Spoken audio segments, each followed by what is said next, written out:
And I thank our guests. Thanks for your expertise in this field. Safe to say we don't all agree on all the issues here, but I am encouraged by the shared consensus that privacy is such a foundational principle for sound payment systems.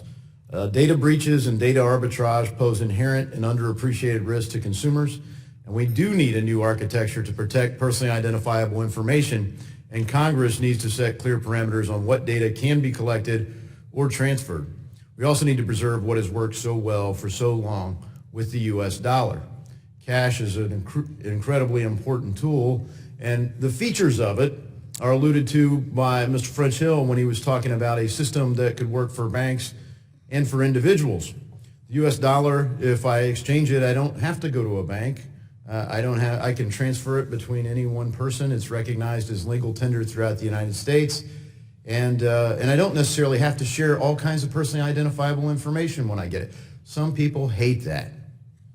But the reality is when you go to a bank, our system of laws requires the bank to know all sorts of things and frankly to spy on all their customers in order to continue to be permitted to operate. And they do that largely to keep us safe and to protect us from crimes and things like that. But there is this system of cash that's still permissible for peer-to-peer. So as we talked about blockchain, I don't think everyone would agree in terms of where we're at with blockchain or crypto-based assets, but I think it's largely a matter of whether it's understood or rightly understood, in my opinion, because there's a fear that there's all this abuse. There's been some fraud in the crypto space. And rather the solution isn't to just avoid that space altogether, it's the exact opposite.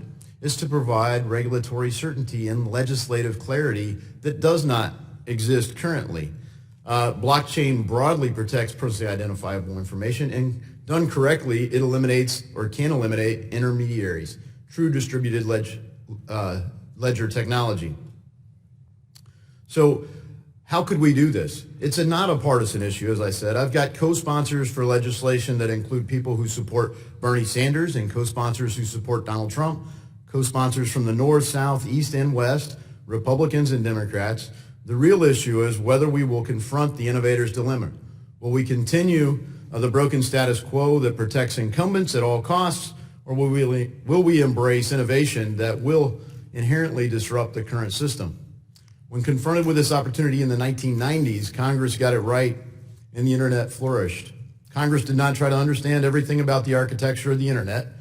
And clearly, anytime there's a hearing about the topic, Congress still does not understand everything about the internet. In fact, no one has yet envisioned all the use cases for the internet or internet technology.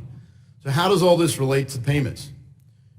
Innovators in payment systems are flourishing, but unfortunately, they're often launching projects outside of the United States, not to avoid our regulations, but to find legislative clarity in places like Switzerland or Singapore. So will we unleash the power of our innovative economy? Will we provide legislative certainty where it is absent with bills like the Bipartisan Token Taxonomy Act? Will we finally address the foundational problem of privacy? And finally, will we allow all Americans to interact freely and privately without intermediaries that collect, monetize, and often compromise our data? They slow the payment system, charge fees, and do make banking less accessible to some people. So I thank you for talking about this. And Mr. Ahmed, perhaps as the bridge between the old economy and the new economy, what are your thoughts on the framework that I've laid out here?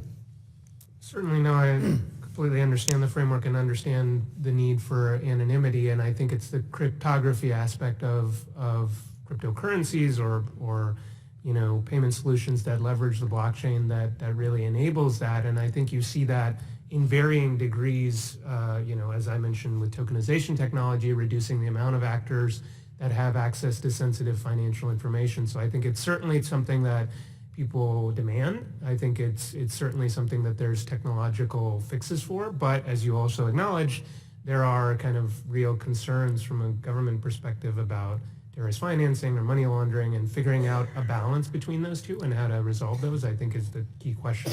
Yeah, good points, and I think I'm encouraged by things like the technology on a distributed ledger that lets you follow it. So you do have privacy, but you don't truly have secrecy. I mean, you have a much more transparent system with a distributed ledger than you have with cash. And so far, I haven't heard calls to eliminate cash, thankfully.